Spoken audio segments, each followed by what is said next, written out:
Dans cette vidéo, je vais vous parler de ma lumière favorite pour tourner mes vidéos culinaires et la plupart des vidéos de cette chaîne YouTube. Il s'agit de la Godox UL150, une lumière continue.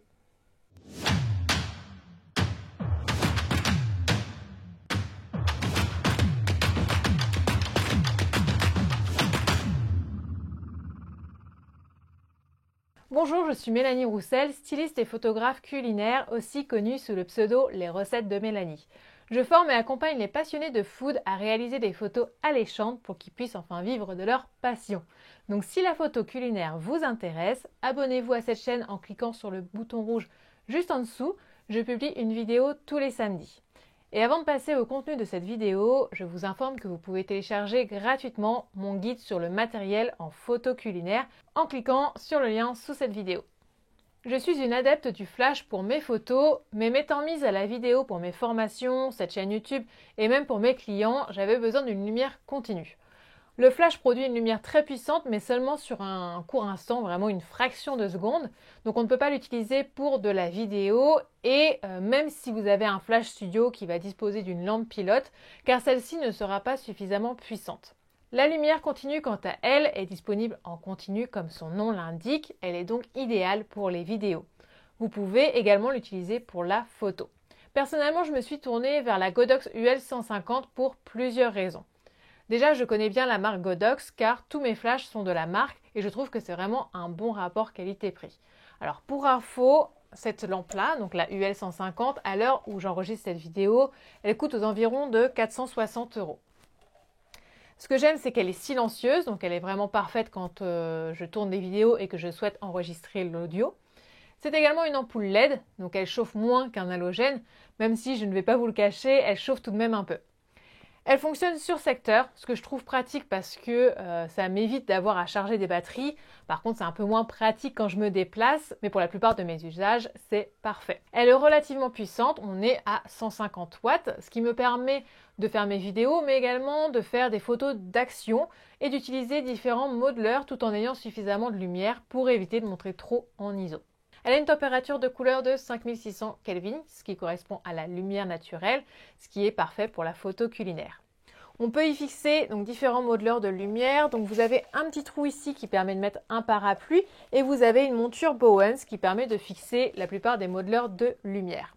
L'inconvénient, c'est qu'elle est un petit peu lourde et encombrante. Donc quand on se déplace, quand on doit aller chez des clients ou autres, ça peut être un petit peu dérangeant, ça peut être un point négatif.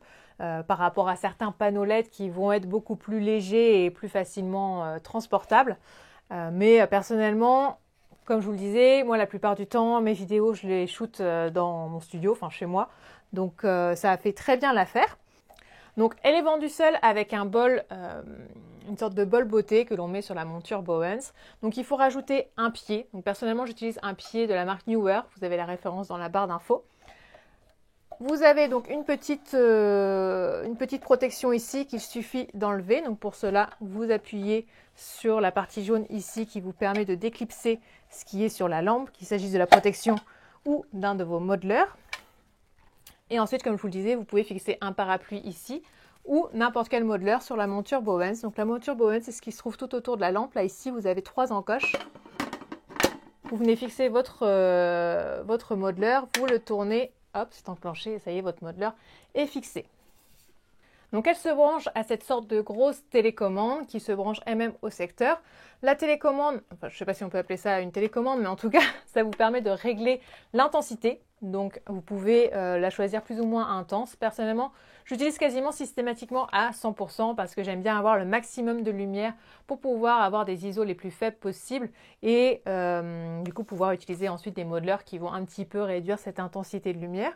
On peut modifier également sur la télécommande le groupe ou le channel. Si vous utilisez un boîtier que vous fixez sur l'appareil photo qui vous permet de contrôler les flashs ou la lumière continue, vous pouvez également la contrôler via votre smartphone. Il y a une liaison Bluetooth. Alors, sur cette lampe, on ne peut pas régler la température. Comme je vous le disais, elle est de 5600 Kelvin. Donc, vous n'allez pas pouvoir régler en la mettant plus froide ou plus chaude. Par contre, vous pouvez utiliser des gels de couleur qui vont venir modifier la température de couleur ou modifier la température après lors du montage ou lors de la retouche si vous faites vos photos avec cette lampe. Comme je vous le disais, vous pouvez également réaliser vos photos avec une lumière continue et celle-ci fait très bien l'affaire.